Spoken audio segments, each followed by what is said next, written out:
কে? আগে আমি আপনার জন্য দইয়ের ঘোল এনেছিলাম। ও, ওখানে রেখে দে। আরে তোদের রানীমা কোথায় রে? পুজোর ঘরে। ঠিক আছে, তুই যা।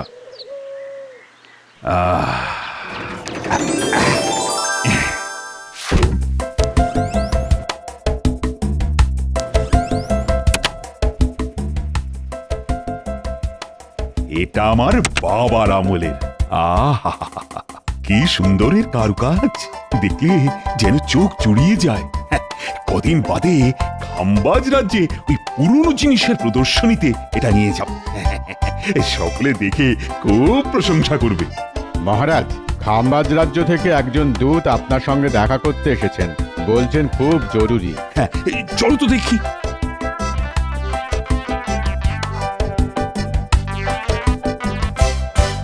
কি বারান্দায় দাঁড়িয়ে কেন? আপনার এই রক্ষী আমাকে অতিথিশালায় নিয়ে যেতে চেয়েছিল, কিন্তু আমার হাতে যে একেবারে সময় নেই মহারাজ, অনেক জায়গায় যেতে হবে তো। ও, তা কি বলতে এসেছো শুনি? আগে আমাদের রাজ্যে যে পুরনো জিনিসের প্রদর্শনী হবার কথা ছিল, সেটা এই মুহূর্তে হচ্ছে না মহারাজ। তাই দুঃখ জানিয়ে আমাদের মহারাজ আপনাকে এই পত্র পাঠিয়েছেন।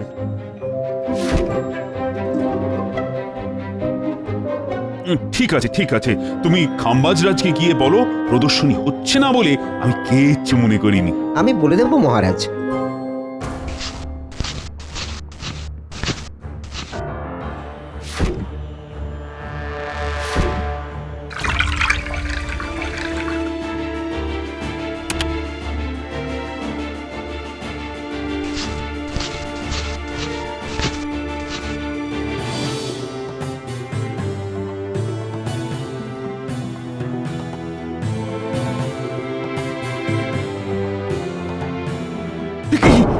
সোনার হাতিটা কোথায় গেল? এইখানেই তো রেখে গিয়েছিলাম। কি হলো? এমন করে কি খুঁজছেন? এইমাত্র আমার সোনার হাতিটা এখানে রেখে আমি একটু ঘরের বাইরে গিয়েছিলাম, এসে দেখি হাতিটা নেই। সে কি, সোনার হাতি নেই? তাহলে কি চুরি হয়ে গেল? হ্যাঁ, চুরি? আমার ঘর থেকে চুরি? তাহলে তো ভয়ঙ্কর ব্যাপার। লক্ষ্মী, বলুন মহারাজ। এই এক্ষুনি রাজবাড়ির সব দরজা বন্ধ করে দাও। কোনো চোর যেন রাজবাড়ি থেকে পালাতে না পারে। আর সেই সাথে রাজসভার সকলকে খবর দাও যে আমার ঘর থেকে সোনার হাতি চুরি হয়ে গেছে। কি বলছেন কি মহারাজ? হ্যাঁ, আপনার ঘর থেকে সোনার হাতি চুরি? হ্যাঁ, আমি এক্ষুনি সারা রাজ্যে কোটাল লাগিয়ে দিচ্ছি। তারা সব জায়গায় চিরুনি তল্লাশি চালিয়ে আপনার সোনার হাতি খুঁজে বের করবে। যা ভালো বোঝো করো। হায় হায় হায়, ওটা যে আমার বাবার স্মৃতি। তাহলে আমি আসছি মহারাজ।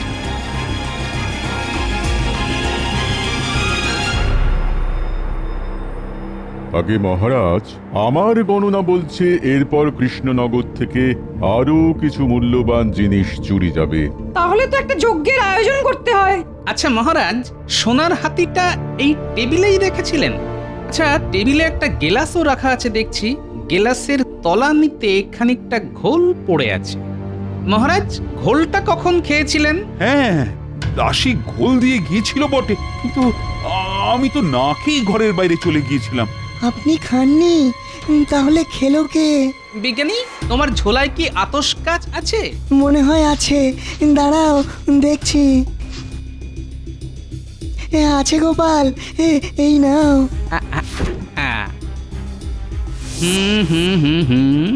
আতশ কাছে দু রকমের আঙুলের ছাপ ধরা পড়েছে।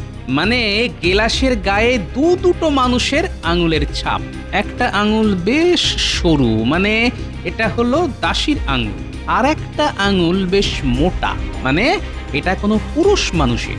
বিজ্ঞানী, তুমি একবার দেখো তো। ঠিক বলেছ গোপাল, একটা মহিলা আর একটা পুরুষ মানুষের আঙ্গুলের ছাপ। আমার অনুমান যদি মিথ্যে না হয়, তাহলে যে সোনার হাতি চুরি করেছে সেই ঘোল খেয়ে পালিয়ে গেছে। কি সাহস! আমার ঘরে ঢুকে সোনার হাতি চুরি করে আমারই ঘোল খেয়ে পালিয়ে গেল। এই গোপাল, গোপাল, এই দুঃসাহসিক চোরটাকে কিন্তু ধরতেই হবে। আমি চেষ্টা করব মহারাজ। এসব কি শুনছি মহারাজ? আপনার ঘর থেকে নাকি সোনার হাতি চুরি হয়ে গেছে? কি সর্বনাশ! এ তো বাঘের ঘরে ঘোগের বাসা। মহারাজ, যা শুনলাম দাসী নাকি আপনার ঘরে ঘোল দিতে এসেছিল। হ্যাঁ, তাহলে ওকে ধরে কারাগারে পাঠিয়ে দিন। পিঠে দুঘা পড়লেই হড়হড় করে পেটের সব কথা বেরিয়ে আসবে। ঠিকই বলেছেন মন্ত্রী মশাই, আমি সব সময় ঠিক কথাই বলি গোপাল। কিন্তু তা সত্ত্বেও দাসীকে তো এখনই কারাগারে পাঠানো যাচ্ছে না। কেন কেন দাসীকে কারাগারে পাঠানো যাচ্ছে না কেন? কারণ মহারাজের ঘোলের গ্লাসে একজন পুরুষ মানুষের আঙুলের ছাপ পাওয়া গেছে। সর্বনাশ! তাহলে দাসীর সঙ্গে নিশ্চয় কোনো পুরুষ সঙ্গী ছিল। মনে হয় দুজনে মিলেই চুরিটা করেছে। তাহলে তো সব থেকে আগে ওই পুরুষ চোরটাকেই ধরতে হয়, কারণ আমাদের রাজ্যের নিয়ম অনুযায়ী শুধু সন্দেহের বশে কোনো মহিলার পিঠে দুঘা দেওয়া যায় না। গোপাল একেবারে ঠিক কথাই বলেছে। কিন্তু ওই পুরুষ চোরটাকে ধরবো কি করে? খুব সোজা, মহারাজের ঘর থেকে যখন চুরি গেছে তখন মনে হয় এ বেটা চেনা চোর এবং রাজবাড়ির সুলুক সন্ধান সে জানে। মহারাজ এক্ষুনি এ রাজ্যের সব কটা চোর আর পাকা বদমাশদের ধরে আনার অনুমতি দিন। ধরে এনে কি করতে চাও বলো তো? প্রথমে কালো কালি দিয়ে প্রত্যেকের আঙুলের ছাপ নেব, তারপর এই গ্লাসের ছাপের সাথে মিলিয়ে দেখব, যার আঙুলের ছাপের সঙ্গে গ্লাসের আঙুলের ছাপ মিলে যাবে সেই চোর বলে প্রমাণিত হবে। সর্বনাশ! বেটা চুরি করলি ঠিক আছে, কিন্তু ঘোলটা খেতে গেলি কেন? এখন তো গোপাল সকলকে ঘোল খাইয়ে ছেড়ে দেবে। ঠিক আছে, দেখো চেষ্টা করে। তবে আমার মনে হয় এত সব না করে ওই দাসীকেই জেরা করা সব থেকে ভালো হতো। হবে হবে, সব হবে।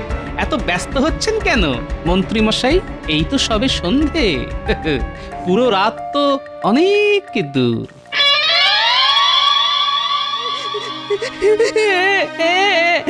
আগে বিশ্বাস করুন নানিমা, এই আপনার পা ছুঁয়ে বলছি, আমি সোনার হাতি চুরি করিনি।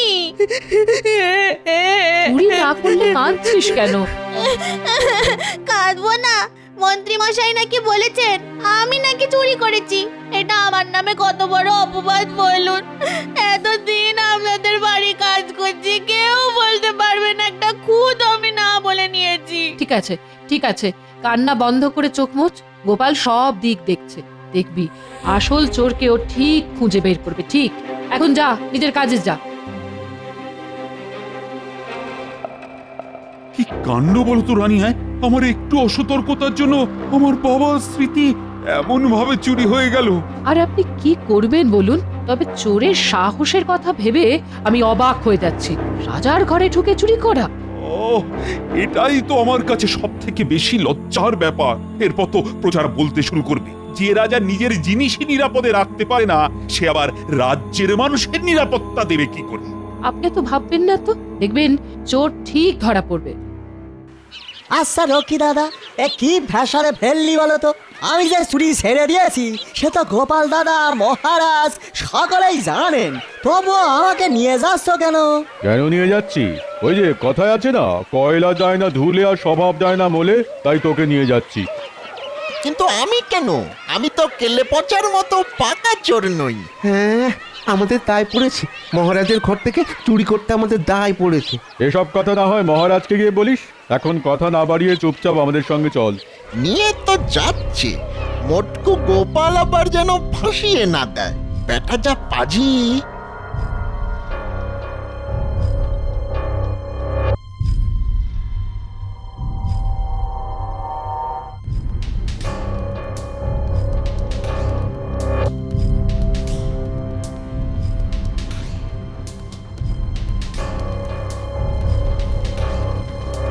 বুঝলে ভাই, তুমি হলে এই কৃষ্ণনগরের সব থেকে বড় শিল্পী, তাই আঙুলের ছাপ আঁকাটাও খুব নিখুঁত হওয়া চাই। কিন্তু কোনো চিন্তা করো না গোপাল দাদা, এত নিখুঁত করে আঁকছি যে আসল আর নকল বুঝতেই পারবে না।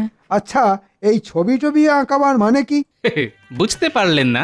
হাওয়া লেগে খানিক বাদেই গ্লাসের ছাপ মিলিয়ে যাবে, কিন্তু কাগজের আঁকা তো আর মিলিয়ে যাবে না। ব্যাটা টেকোটা সারা টাক জুড়ে যেন পাকা গোয়েন্দার বুদ্ধি। ব্যাটা ব্যাটা কবে যে মরবে কে জানে। আমার কাজ হয়ে গেছে গোপাল দাদা, আমি তাহলে এবার যাই। হ্যাঁ হ্যাঁ, তুমি এখন আসতে পারো। আর চোর ধরা পড়লেই তোমার পারিশ্রমিক তুমি পেয়ে যাবে। ঠিক আছে গোপাল দাদা। একে সোনার হাতি চুরি হয়ে মহারাজের কত বড় ক্ষতি হলো, তারপর শিল্পীকে পারিশ্রমিক দিতে হবে। গোপাল শুধু মুধু ক্ষতির ওপর খরচা বাড়াচ্ছে। এর থেকে অনেক সোজা ছিল দাসীকে ডেকে দুঘা দেওয়া। তাই নাকি? কিন্তু ওই যে তোমার এই এক ব্যারাম, সব সময় ঘুরিয়ে নাক দেখা। ঘুরিয়ে নাক দেখা? এটা একেবারে ঠিক কথা বলেছেন মন্ত্রী মশাই। তবে ঘুরিয়ে নাক দেখলে কি হয় বলুন তো? নাকের আগে হাতের মধ্যে কান চলে আসে, আর কান টানলেই মাথা। তুমি কি বলতে চাইছো বলো তো? হ্যাঁ, আমি সামান্য মানুষ, তাই আমি আর কি বলবো বলুন? তাই সময় আর প্রমাণই শেষ কথা বলবে।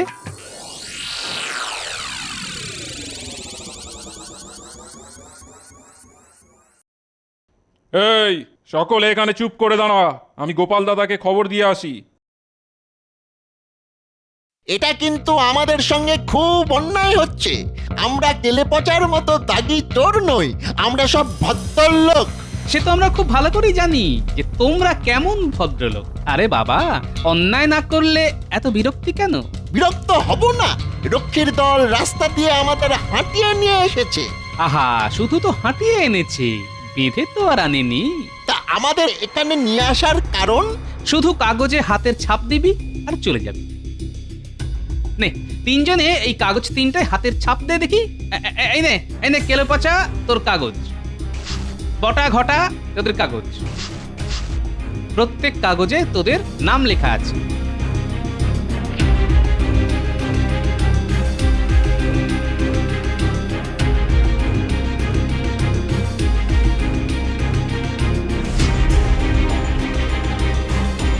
বাহ বাহ বাহ, খুব ভালো হয়েছে। এখন তোরা এখানে দাঁড়া, আমরা একটু ভেতর থেকে আসছি।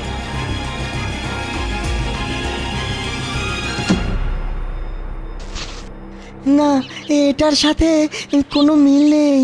এবার পরেরটা দেখো। না, এটাও না। তাহলে শেষেরটা দেখো এবার। কি কি হলো বিজ্ঞানী? এটার সাথে হুবহু মিলে যাচ্ছে। তাহলে তাহলে ওই পাজিটাই চুরি করেছে। হ্যাঁ, আমি আগেই এটা সন্দেহ করেছিলাম। তাহলে আর দেরি করছো কেন? এক্ষুনি রক্ষীদের দিয়ে বদমাসটাকে কারাগারে পুরে দাও। দাঁড়াও দাঁড়াও বিজ্ঞানী, ওটা তো চুনোপুটি। আমি ওর অন্তরালের বটগাছটাকে ধরতে চাই, তাই এখন ওকে ছেড়ে দেব। মানে? মানে মানে আছে বই কি বিজ্ঞানী, এই তো খেলা শুরু। চলো এখন বাইরে যাই।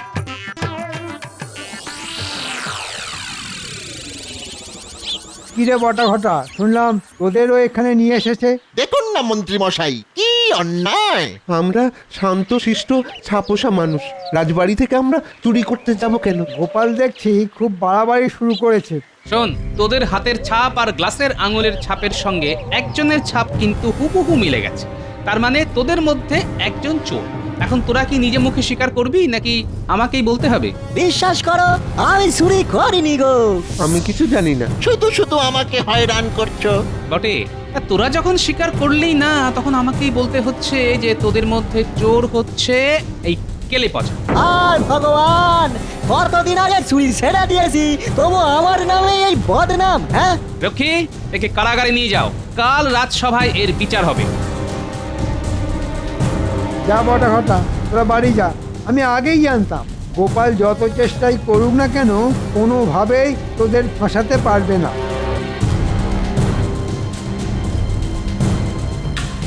এটা তুমি কি করলে গোপাল?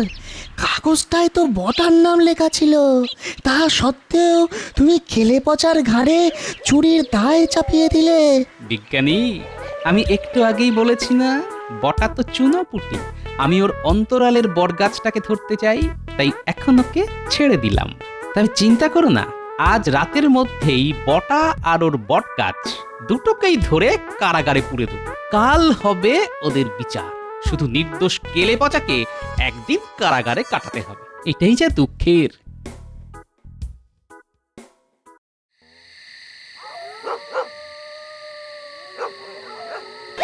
সন্ধে গড়িয়ে রাতের আধার তো নেমে এলো, কিন্তু সেই মক্কেলের এখনো দেখা নেই কেন? ওই তো এই তো শ্রীমান আসছে। মন্ত্রী মশাই, কিরে, আজ এলি কেন? আগে ওই সোনার হাতি চুরির পারিশ্রমিকটা ওহ, কাজ হতে না হতেই হাত পাততে চলে এলি, হ্যাঁ? কি করবো বলুন, গরিব মানুষ, হাত যে একেবারে ফাঁকা। শোন, স্যাকরার কাছ থেকে এখনো সব টাকা পাইনি, আজ যাব, আর বাকি টাকা পেলে তোদেরটা মিটিয়ে দেব। ঠিক আছে মন্ত্রী মশাই, কাল সকালেই না হয় আসবো। না না, কাল সকালে নয়, দুদিন বাদে আসি। আগে দুদিন বাদে কেন?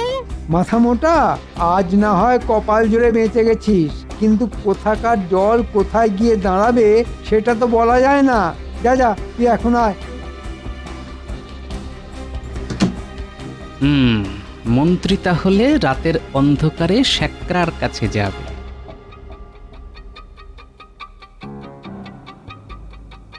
যাই, আমিও মহারাজের কাছে গিয়ে কজন রক্ষী নিয়ে শ্যাকরার দোকানে যাই।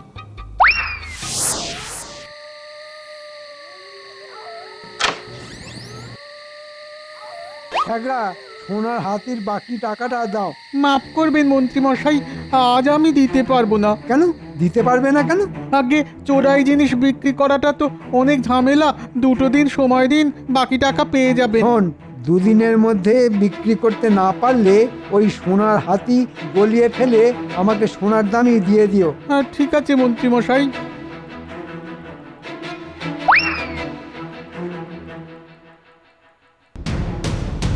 মন্ত্রী মশাই, আপনাকে গ্রেপ্তার করা হলো। কোন অপরাধে?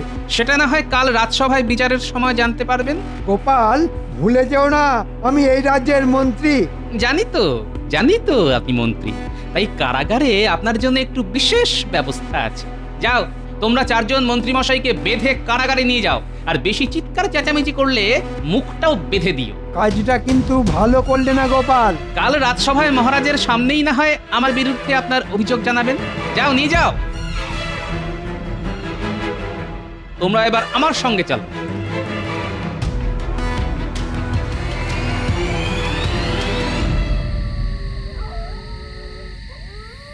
অনেক রাত হলো, দোকান বন্ধ করে এবারে বাড়ি যাই। তার আগে চলো শ্রীঘরে। মানে? সোনার হাতি চুরি করার দায়ে তোমায় গ্রেফতার করা হলো। বিশ্বাস করো গোপাল, বিশ্বাস করো, সোনার হাতি আমি চুরি করিনি। মন্ত্রী মশাই ওটা আমার কাছে বিক্রি করার জন্য রেখে গেছে গোপাল। বিশ্বাস করো, এতে আমার কোনো দোষ নেই। আমি চুরি করিনি গোপাল, আমি চুরি করিনি। চুরি না করলেও চোরাই জিনিস তো নিজের দোকানে রেখেছো, সেই অপরাধেই তোমায় গ্রেফতার করা হলো। তবে তার আগে ভালোই ওই সোনার হাতি বের করে দিলে শাস্তি কিছু কম হবে। দিচ্ছি, এক্ষুনি দিয়ে দিচ্ছি।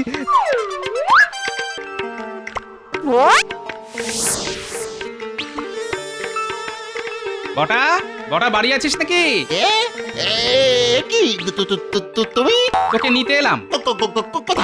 কোথায়? যেখানে তোর গুরু মন্ত্রী মশাই গেছে সেইখানে। মন্ত্রী মশাই কোথায় গেছে? কারাগারে।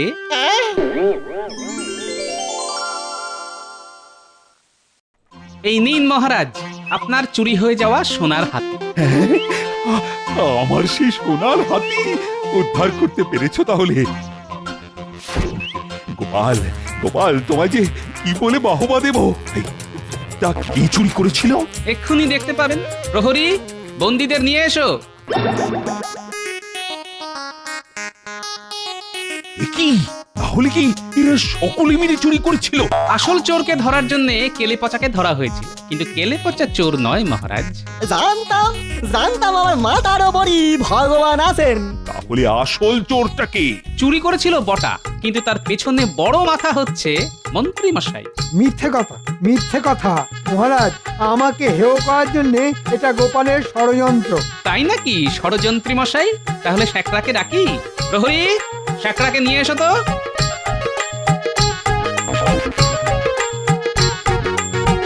আমার কোনো দোষ নেই মহারাজ, আমার কোনো দোষ নেই। মন্ত্রী মশাই ওই সোনার হাতি আমার কাছে বিক্রি করতে এসেছিলেন, কিন্তু বিক্রি করতে পারিনি বলে ওটা অক্ষত পেলেন, না হলে গলিয়ে সোনা করার আদেশ দিয়েছিলেন মন্ত্রী মশাই। আমারও কোনো দোষ নেই মহারাজ। এই মন্ত্রী মশাই কিছু পারিশ্রমিকের লোভ দেখিয়ে আমাকে চুরি করতে বলেছিলেন। মহারাজ আমাকে ছেড়ে দিন মহারাজ, এই নাক মলছি কান মলছি, জীবনে আর কখনো চুরি করব না। মন্ত্রী তুমি এত নীচ, শেষে আমার ঘরে লোক ঢুকিয়ে চুরি করাও, এত এত সাহস তোমার? আমার তো তখনই সন্দেহ হয়েছিল মহারাজ, যখন মন্ত্রীমশাই বারবার করে দাসীকে চোর সাব্যস্ত করতে চাইছিলেন। ও মা, মন্ত্রী মশাইয়ের পেটে পেটে এত! ওর পেট চিরে ফেলবো আমি। ভেবেছিল আমার বাবার স্মৃতি ওই সোনার হাতি হজম করে দেবে। যতই কাঁদো না কেন, আজ আর তোমার নিস্তার নেই। আমার একটা কথা আছে মহারাজ। বলো। বিনা দোষে কেলে পচাকে এক রাত কারাগারে আটক থাকতে হয়েছে, তাই ওকে কিছু টাকা দিয়ে মুক্তি দিতে হবে মহারাজ। ঠিক আছে, তাই হবে। আমার কি হবে মহারাজ? ওকে 1 মাস কারাগারে বন্দি থাকতে হবে। সব আপনার জন্যে, সব আপনার জন্যে হলো। মন্ত্রীকে 1 বছর কারাগারে বন্দি থাকতে হবে। 1 বছর কারাগার? ওরে বাবা! গোপাল, গোপাল, আজ তোমার জন্যই এই সোনার হাতি ফিরে পাওয়া সম্ভব হলো। আমি তোমাকে 100 মোহর দিয়ে পুরস্কৃত করব। ধন্যবাদ মহারাজ। আরে তোমরা সকলে চুপ করে আছো কেন? দাও দাও, গোপালের নামে জয়ধ্বনি দাও। জয় গোপালের জয়। জয় গোপালের জয়।